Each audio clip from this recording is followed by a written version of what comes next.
vous écouté. On vous a entendu, on a lu votre programme. Vous parlez tout à l'heure d'une aide publique au développement que vous allez mettre à 0,7%. Mais ça fait 57 ans qu'on a des aides publiques au développement et que l'Afrique ne se développe toujours pas. Et pourquoi? Vous parlez d'étudiants qui devraient repartir chez eux. Je suis originaire du Gabon, je m'appelle Laurence Ndong. Et le Gabon, c'est un pays dans lequel il y a toujours eu plus de Français au Gabon que de Gabonais en France. Lorsque les Gabonais venaient faire leurs études en France, ils repartaient chez eux.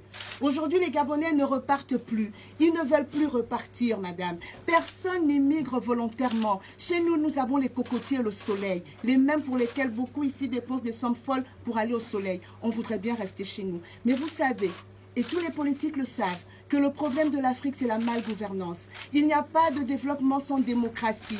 Il y a ces dictatures qui perdurent, qui ont formé ces oligarchies qui pillent nos États, qui font que dans des pays comme le Gabon, où nous avons une population d'1,5 million d'habitants, le chômage des jeunes est de 35%.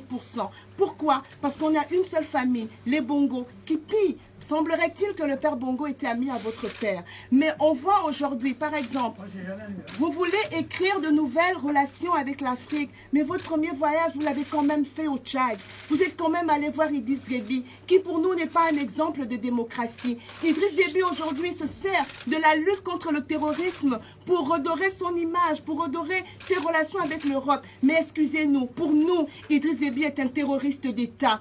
Autant vous pensez qu'il combat peut-être l'islamisme, mais l'islamisme se sert de quoi? Ils utilisent quoi pour transformer des jeunes en bombes humaines? Ils utilisent le désespoir.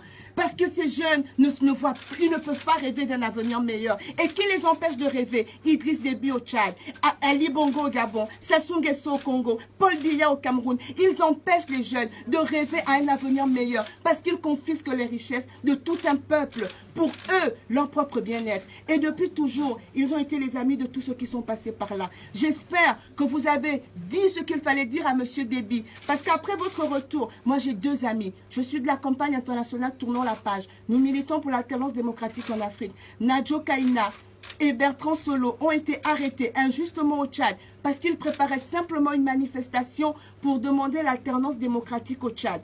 Ils ont été jugés cette semaine et le procureur a requis 5 ans d'emprisonnement ferme, simplement parce que ce sont des activistes qui se battent pour la démocratie. J'espère, madame, qu'en partant d'ici, vous appellerez Idriss Déby pour lui dire de les relâcher. C'est votre ami, vous êtes allé le voir. J'espère que vous le ferez, vous le pourrez.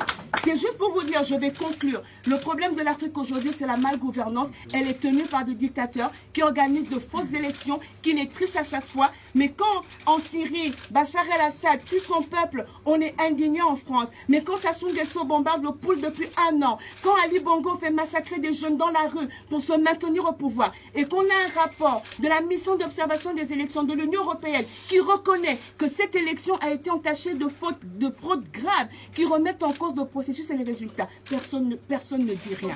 Qu'est-ce que vous allez faire quand vous serez à l'Élysée? Vous allez aussi les accueillir, leur tendre la main? Madame, on peut dire des choses, mais on ne peut pas dire tout.